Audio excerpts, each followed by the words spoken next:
Mr. Speaker, I don't want to hear another Republican member of Congress come to this microphone to speak about family values ever again. I don't want to hear about protecting families or honoring families or putting families first, because each and every time a Republican invokes family values on this floor, it'll be a lie, and a cruel lie at that. If you want to run on the president's record to keep your job so you can feed your family, part of the price is that you have zero credibility when it comes to family values from now until forever. Along the southern border, hundreds of children have been taken from their parents, and hundreds have been held in border stations without sleeping rooms or adequate bedding for several days in violation of federal laws that safeguard children.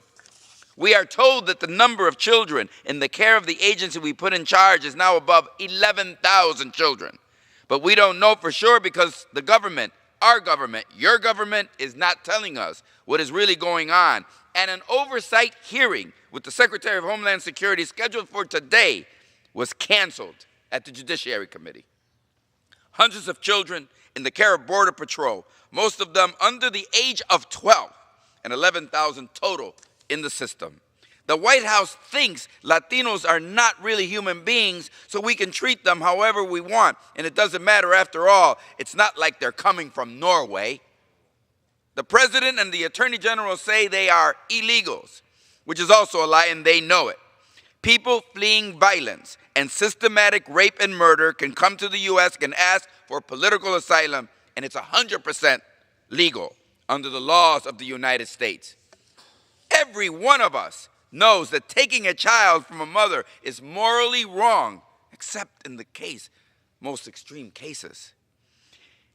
In this country's history, we sold millions of black children because they were considered property during slavery, and we stole Native American children from their families to strip them of their culture and heritage because we labeled them as savages. Most people think these are among the most shameful chapters in American history. Most people. But we all know how the president feels about Latino children. He says they are, quote, not so innocent. So I guess he thinks they are programmed to turn into the people he calls animals and rapists because of where they were born. According to the White House Chief of Staff, the children at the border will, quote, be put in foster care or whatever. And the Attorney General says he believes the children will be well taken care of for the most part. Forgive me if I don't put much stock in national leaders whose concern for children includes the terms or whatever, or for the most part. So Republicans, do not ever come to this floor and claim that your party supports families and defends children. You have lost all your family values privileges. This afternoon, I will meet with families that were broken up because the meatpacking plant where their parents worked was raided in April by ICE and the Tennessee State Troopers. Please tell them about your family values. We don't provide legal ways for their parents to come here because Republicans oppose legal immigration.